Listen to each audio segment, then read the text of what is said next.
السلام علیکم ورحمۃ اللہ وبرکاتہ۔ آج میں آپ کو زکریا علیہ السلام کی دعا بتانے جا رہی ہوں۔ یہ دعا زکریا علیہ السلام نے اپنی ضعیفی میں طلب اولاد کے لیے کی اور 100 برس کی عمر میں فرزند پایا۔ ان کی کوئی اولاد نہیں تھی۔ اللہ سبحانہ وتعالیٰ نے ان کی دعا قبول کی اور انہیں یحییٰ علیہ السلام کے طور پر ایک بیٹا عطا کیا۔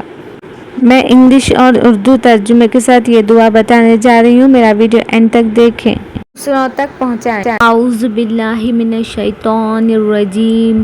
میں پناہ مانگتا ہوں اللہ کی شیطان مردود سے۔ بسم اللہ الرحمن الرحیم۔ شروع اللہ کا نام لے کر جو بڑا مہربان نہایت رحم والا ہے۔ رب لا تذرنی فردا وانت خیر الوارثین۔